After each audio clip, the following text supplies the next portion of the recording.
The Subtle Art of Not Giving a Fuck by Mark Manson is a refreshingly blunt self-help book that challenges the conventional pursuit of positivity and happiness. Manson's bold approach encourages readers to embrace life's struggles and choose their values carefully, redefining what a good life truly means. By focusing on what truly matters and letting go of superficial concerns, the book offers practical wisdom wrapped in humor and honesty. Chapter 1. Don't Try. Mark Manson opens with the story of Charles Bukowski, a man who found fame not by trying to be extraordinary, but by embracing his own mediocrity and unique path. Manson argues that society's relentless pursuit of positivity leads to greater dissatisfaction, making us feel more inadequate when we inevitably struggle. He asserts happiness comes not from avoiding problems, but from dealing with them effectively. True freedom, he claims, is not caring about everything, but rather about only what is truly important. Bukowski's lack of self-delusion is highlighted as a virtue, emphasizing authenticity over relentless self-improvement. Key takeaway: you have a limited number of things you can care deeply about, so choose wisely. Chapter 2. Happiness is a problem. This chapter delves into the paradox of happiness, explaining that life's problems are constant. They merely change in form.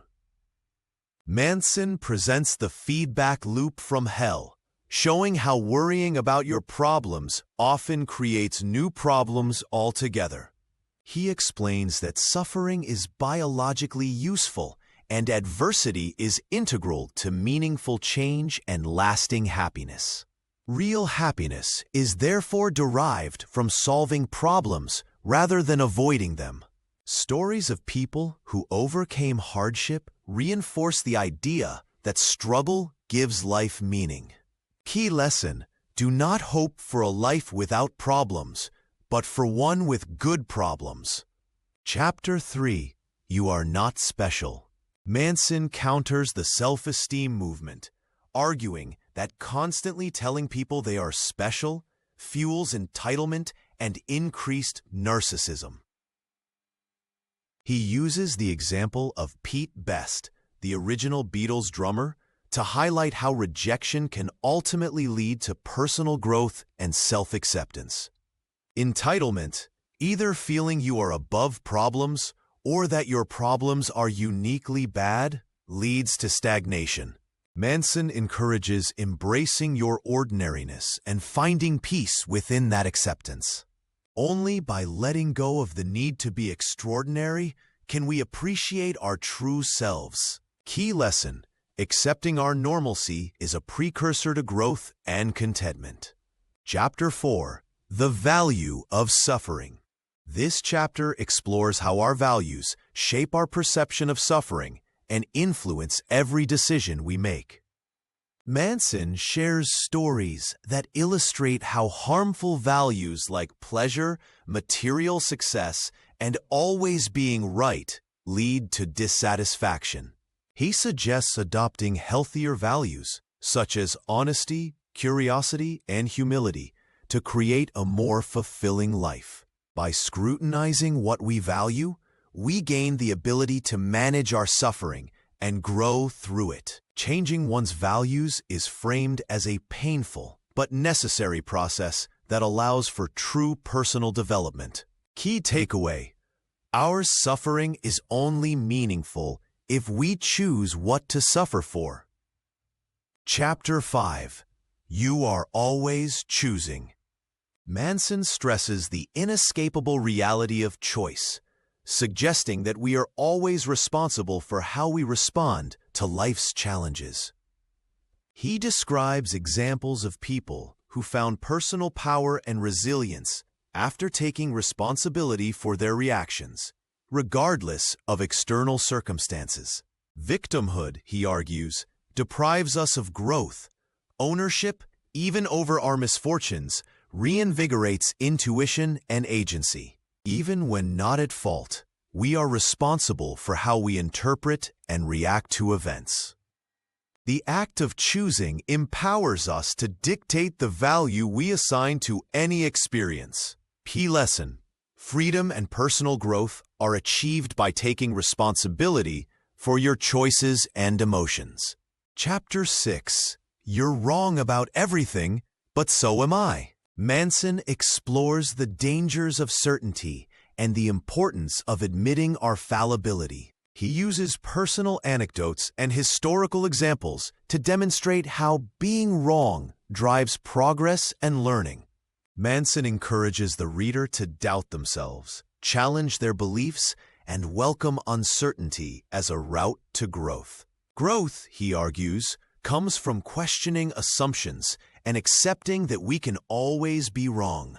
The willingness to be uncertain leads to more accurate beliefs and less regret. Key takeaway: being open to being wrong is a core element of wisdom and continual self-improvement. Chapter 7. Failure is the way forward. This chapter reframes failure as an essential and unavoidable part of any success. Manson introduces the do-something principle, encouraging action as the surest way to break the cycle of fear and inertia. He cautions against excessive analysis and perfectionism, which only reinforce stagnation. Through stories and examples, Manson highlights individuals who succeeded by learning from repeated failures and making adjustments. Critically, he asserts that motivation follows action, not the other way around. Key lesson: embrace failure as a necessary component of growth, not as something to avoid. Chapter 8. The importance of saying no. Manson highlights the crucial role of setting boundaries and saying no to demands, distractions, and unhealthy relationships. He discusses the importance of commitment, arguing that freedom is not limitless options, but deeper, more meaningful dedication. The act of saying no allows for more significant yeses to the values and people that matter. Stories of personal transformation illustrate how commitment can deepen happiness and life satisfaction. Unhealthy boundaries lead to resentment, while healthy boundaries create intimacy and respect. Key message: gaining clarity on our boundaries is fundamental to building strong relationships and leading a principled life. Chapter 9. And Then You Die. Manson concludes the book with a sobering meditation on mortality, urging readers to leverage their limited time for what truly matters. He reflects on how awareness of death can strip away trivial concerns and focus our values. Personal anecdotes about loss and finality show that accepting our impermanence brings essential clarity. By making peace with death, we are inspired to live authentically, courageously, and with gratitude. The fear of mortality need not be paralyzing, but can be motivating, helping us to prioritize and live intentionally. Key message: awareness of death is the ultimate context that sharpens and enriches the meaning of your life. Conclusion: the subtle art of not giving a fuck challenges the noise of self-help platitudes, urging readers to confront pain, limitation, and responsibility as the true ingredients of happiness.